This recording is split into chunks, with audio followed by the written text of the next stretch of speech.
जब तक ये सरकार चेंज नहीं होगी तब तक ऐसे ही मामला चलता रहेगा।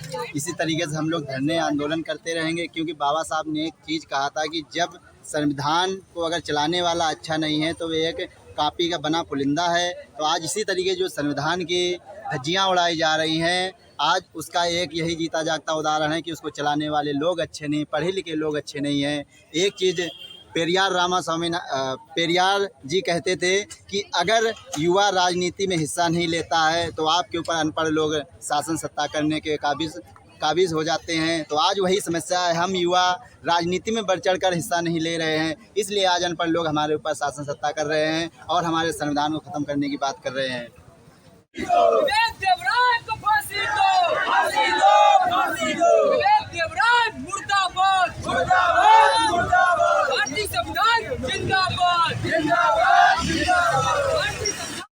जो कही जाती है कि 50% भागीदारी महिलाओं की होनी चाहिए, तो 50% की भागीदारी की जो कहा जा सकता है कि उनको संभालने वाली तो वह भीम आर्मी जय भीम संगठन है।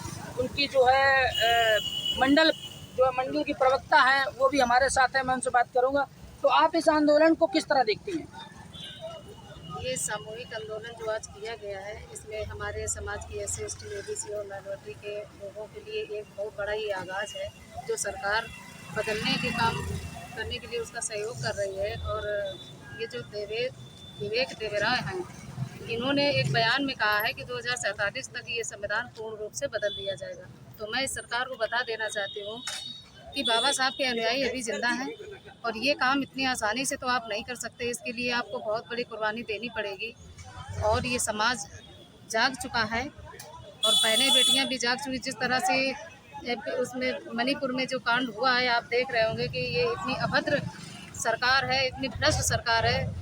शर्म आनी चाहिए इस सरकार को कि इस तरह का ये अपमान समाज के सामने कर रहे हैं बेटियों का। शायद मुझे लगता है कि ये लोग ये भूल रहे हैं कि मोदी हो या योगी या BJP सरकार हो, या मैं इंडिया के हर उस व्यक्ति से कहना चाहती हूँ कि वो भी उस एक महिला और एक बेटी के ही कोख से ही निकले हैं। तो मैं ये कहना चाहती हूँ कि आप बहन बेटियों के सम्मान में जो ये आप गिरावट कर रहे हैं, इतनी भ्रष्टता फैला रहे हैं, ये अच्छा नहीं है। और जिसने भी संविधान बदलने की बात कही है वो 2047 की बात कर रहे हैं। मैं उनको समाज अपना जो SC ST OBC है अभी 2024 में ही उनको निकाल फेंकने का काम करेगी। अभी आपने मणिपुर घटना का जो है क्रम उसका नाम लिया, तो उस घटनाक्रम में अभी तक प्रधानमंत्री नरेंद्र मोदी ने किसी प्रकार का एक भी स्पीच नहीं दिया। वो इसलिए स्पीच नहीं देना चाहते क्योंकि उन्हें पता है उनके पास समय ही नहीं है महिलाओं और बेटियों के सपोर्ट में बोलने के लिए। तो मैं चाहती हूँ कि ये जो भ्रष्ट सरकार है इसको गिराने का काम किया जाएगा और नई उम्मीदवार हमारी बहन जी होंगी। मुख्यमंत्री बहन मायावती जी जो अभी तक रही हैं, 4 बार मुख्यमंत्री रह चुकी हैं। इस बार हम लोग उनको केंद्र में भेजने का काम करेंगे, क्योंकि मैं जानती हूँ कि एक बेटी जब तक अच्छी जगह पे बैठेगी, हमारे लिए वहाँ लड़ेगी, हमारे मतलब सम्मान के लिए लड़ेगी, हमारी बात करेगी, तभी हम लोगों को न्याय मिलेगा। बाकी BJP से तो कोई उम्मीद ही नहीं रही है। क्या लगता है आपको कि बहन जी प्रधानमंत्री बन पाएंगी? जी बिल्कुल, हम लोग इसीलिए यहाँ पे इकट्ठा हुए हैं, हर जगह जाते हैं, गांव-गांव जाते हैं, अपने समाज को जगाने का काम कर रहे हैं, बहन बेटियों को मजबूत करने का काम कर रहे हैं, उन्हें शिक्षित करने के लिए प्रेरित करते हैं कि बस अब वो समय आ गया है कि अब वो खुद ही अपने हाथ बीड़ा उठा लें और इस सरकार से कोई उम्मीद ना करें। अभी बहन जी की अगर प्रधानमंत्री बनने की बात की जाए, मुख्यमंत्री बनने की बात की जाए, तो अभी पिछला चुनाव हुआ, उसके पहले 2007 में बहन जी की पूर्ण बहुमत से सरकार बनी और उन्होंने 5 साल चलाई भी। लेकिन अभी जो लास्ट चुनाव अभी हुआ, तो उस लास्ट चुनाव में बहन जी को केवल 1 सीट मिलती है। इसके पीछे आप क्या कहना चाहती हैं? ये सरकार की जुमलेबाजी है, ऐसा कुछ नहीं है। क्योंकि ये जो हम जानते हैं, हमारा समाज ये जान रहा है कि ये बेईमानी से सत्ता अपनी जीत कर हासिल कर रहे हैं। तो ये अब ऐसा नहीं चलेगा, क्योंकि हम लोग भी इस मुद्दे को लेकर यहाँ पे ज्ञापन सौंपा था जिला कार्यालय में आके। अभी आपने EVM से चुनाव ना करा के बैलेट पेपर से चुनाव कराया। अभी आप कह रही कि EVM में घोटाला होता है, EVM से बेईमानी से जो है बहन जी का बहुत सारी ऐसी EVM अभी पकड़ी गई हैं, बहुत सारी मशीनें पकड़ी गई हैं। क्योंकि ये मशीन है ये अपने इंडिया में नहीं बनी है। आप ये बात बोल रही हैं, लेकिन आपकी राष्ट्रीय अध्यक्ष ईवीएम पर एक भी बार क्यों नहीं बोल रही हैं? वो बोलती है, वो बहुत बोलती है, लेकिन क्या मीडिया दिखाता है? मीडिया दिखाने का काम ही नहीं कर रहा है। तो हर चीज सत्य बहन जी का कोई कोई भी एक स्टेटमेंट नहीं दिखाएगी। कोई भी एक स्टेटमेंट है आपके पास कि बहन जी ने ईवीएम से लेकर के? 17 का चुनाव था, सन 17 का चुनाव खुलते ही सबसे पहले आवाज उठाने वाली बहुजन समाज पार्टी थी कि अगर बैलेट पेपर से चुनाव करा ली जाए, अभी चुनाव को मतगणना रुकवा दी जाए और अभी चुनाव के लिए वो करवा दिया जाए, तो बहुजन समाज पार्टी जीतेगी। मगर उन्होंने कहीं ना कहीं बेईमानी करके ईवीएम, जब मोबाइल हैक हो सकता है, कंप्यूटर हैक हो सकता है, यहाँ से नासा से हम लोग वो देख लेते हैं, चंद्रयान जा रहा है, तो क्या ईवीएम हैक नहीं हो सकती? जहाँ वोट पड़ते हैं 400 और 400 में बहुजन समाज पार्टी को 300 पड़ते हैं, वहाँ 400 उनके निकल लेते हैं। पूरा समाज ये कहता है कि यहाँ पे बेईमानी हो रही है। तो आपको लगता है कि जो सारी समस्याएं हैं, ये आपका संविधान बदला जा रहा है, आपको राजनीतिक पार्टी को सत्ता में नहीं आने दिया जा रहा है, आपकी बहन बेटियों के साथ अन्याय, अत्याचार, बलात्कार हो रहा है, बेरोजगारी का मुद्दा है, तो आपको लगता है कि ये सारी समस्याओं की जड़ ईवीएम है? ईवीएम है जड़ से। तो मेन जड़ तो ईवीएम ही है। और मैं यही चाहती हूँ कि जब ये सरकार ही उखाड़ के फेंक दी जाएगी, तो ना ये मोदी रहेंगे और ये अपना झोला झंडा उठा के 24 में ही निकल लेंगे। क्योंकि यहाँ संवैधानिक लोगों की ज़रूरत है और ना कि अनपढ़ लोगों की, क्योंकि उन्हें तो बहन बेटियों की और उनके सम्मान के लिए लड़ने का, शिक्षा पे लड़ने का और रोजगार देने के नाम पर, तो वो कभी आज तक उन्होंने 9 साल से किया ही क्या है समाज के लिए? कुछ भी नहीं किया है। और कहना चाहता हूँ, जिस तरह आप हम लोगों से प्रश्न उत्तर करते हैं, कभी आप लोगों ने प्रेस कॉन्फ्रेंस करने की जरूरत समझी मोदी जी से?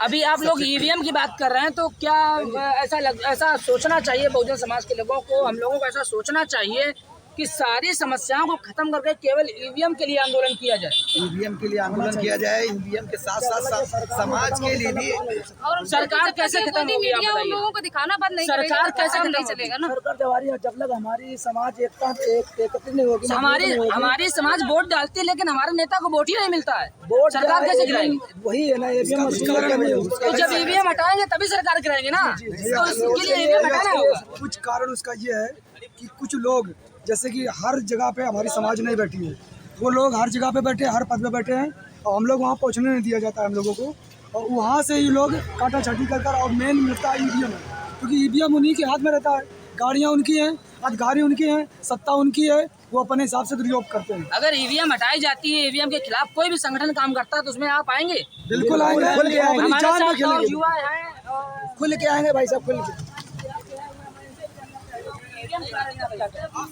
ईवीएम हटाना है, लोकतंत्र बचाना है, देश बचाना है, बैलेट पेपर पुनः लाना है।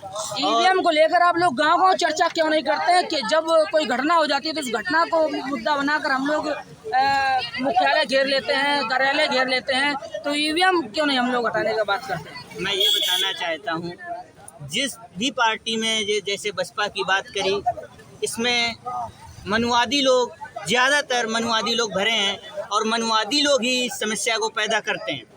जो समस्या पैदा करता है वो कभी ख़त्म नहीं करेगा। अगर उस समस्या को ख़त्म करना हो तो वो कभी समस्या पैदा ना करे। बात करता हूँ कि सारे लोग हैं, ये बसपा पार्टी की बात करते हैं, देखा जाए ज़्यादा तौर में तो ब्राह्मण ज़्यादा से ज़्यादा बसपा पार्टी में आज भरा है, तभी आज हम लोग अलग अलग भरे हुए हैं। अगर देखा जाए तो डीएनए के अनुसार जो ब्राह्मण विदेशी है और माननीय हमारे समाजवादी पार्टी के राष्ट्रीय अध्यक्ष अखिलेश यादव जी, वो भी अपना भाई है, उसका नाम कोई नहीं लेता है। आज अगर कोई सदन में चिल्ला रहा है तो माननीय राष्ट्रीय अध्यक्ष अखिलेश यादव जी हैं। मैं स्वामी प्रसाद मौर्य जी का समर्थक हूँ। और मैं दूसरी बात ये बताना चाहता हूँ कि जो अलग अलग संगठन बनाए घूम रहे हैं, मैं जिस दिन बताना चाहता हूँ कि जो मायावती ने एक दिन वो सदन छोड़ के चली गई थी, तो एक लोगों ने कहा तुम सपा समर्थक हो और मैं तुमसे बात नहीं करना चाहता हूं। तो हमने कहा जिस दिन मायावती सदन छोड़ के गई थी उस दिन प्रधानमंत्री मैंने सभी ने मिलकर के बनाया। और आज वो सदन में नहीं है, केवल सदन में नहीं बोल रही हैं। मनुवादी लोग बसपा पार्टी में जो भरे हुए हैं उनको निकालने का काम करेंगी, तभी हम लोग एक होंगे, वरना हम तो समाजवादी पार्टी और स्वामी प्रसाद मौर्य का समर्थन। तो आपने युवाओं के बयान सुने और हमारे साथ युवा बेरोजगार हैं, उनसे भी मैं जानना चाहता हूं कि जो है ये मामला चल रहा है, ये कब तक मामला चलेगा और कब तक ये मामला शांत होने की संभावना है? जब तक ये सरकार चेंज नहीं होगी तब तक ऐसे ही मामला चलता रहेगा। इसी तरीके से हम लोग धरने आंदोलन करते रहेंगे, क्योंकि बाबा साहब ने एक चीज़ कहा था कि जब संविधान को अगर चलाने वाला अच्छा नहीं है तो वे एक कापी का बना पुलिंदा है। तो आज इसी तरीके जो संविधान की धज्जियाँ उड़ाई जा रही हैं, आज उसका एक यही जीता जागता उदाहरण है कि उसको चलाने वाले लोग अच्छे नहीं, पढ़े लिखे लोग अच्छे नहीं हैं। एक चीज़ पेरियार जी कहते थे कि अगर युवा राजनीति में हिस्सा नहीं लेता है तो आपके ऊपर अनपढ़ लोग शासन सत्ता करने के काबिज हो जाते हैं। तो आज वही समस्या है, हम युवा राजनीति में बढ़ चढ़ कर हिस्सा नहीं ले रहे हैं, इसलिए आज अनपढ़ लोग हमारे ऊपर शासन सत्ता कर रहे हैं और हमारे संविधान को ख़त्म करने की बात कर रहे हैं। तो आपने देखा कि कानपुर देहात के युवा कितने ज़्यादा उत्साहित हैं, कितने ज़्यादा आक्रोशित हैं और कितने बड़े पैमाने पर जागरूक हो चुके हैं अपने हक और अधिकार को लेकर। और हमारे साथ एक युवा है, कहना चाहते हैं उनसे। भैया मैं एक बात आपके चैनल के माध्यम से कहना चाहता हूँ कि बहन जी से मेरा एक निवेदन है कि जितने भी हमारी पार्टियाँ टुकड़ियाँ हैं, सबको एक मंच पे अगर हम लोग नहीं लाएंगे और एक मंच पे अगर लाने का काम नहीं करेंगे तो हम लोग यही झेलेंगे। तो बहन जी के जो भतीजे हैं आकाश आनंद, उन्होंने तो कहा कि भीम आर्मी कौन है, भीम आर्मी विशाल संगठन है देश में। उन्होंने कह दिया कि आकाश आदमी छोटे मोटे लोगों में नहीं जानता। आकाश आनंद को ये बात सोचनी चाहिए कि आप एक बनाई हुई संपदा पे हैं, हम बसपा ही कट्टर हैं, लेकिन एक आकाश आनंद को बोलना चाहते हैं कि वो थोड़ा ज़मीनी स्तर पर सोचें कि हर एक नागरिक को, क्योंकि वो भी एक उभरता नेता है और वो तुम्हारे ही समाज का हिस्सा है, उसको एक मंच पे लाने की उन्होंने कोशिश की। जलक हम लोग ये टुकड़ी और शानबाजी में रहेंगे तलक हमारे समाज का यही हाल रहेगा। आप लोगों ने देखा युवाओं का विचार और आगे की जानकारी लेने के लिए हमारे साथ चैनल में बने रहिए। और भी साथी हैं कुछ कहना चाहते हैं, मैं उनसे रिक्वेस्ट करूँगा। हमारी समाज इतना पीछे जा रही है, इसका कारण बीजेपी सरकार है। बीजेपी सरकार जिसके ऊपर चाहती है उसी के ऊपर उठा देती है और फंसाने का कोशिश करने के बावजूद भी हम लोग चाहे जितना प्रयास करें, लेकिन हम लोग कैसे प्रेशर डाला जाता है, इसको यहाँ पर रोकने का नहीं होता।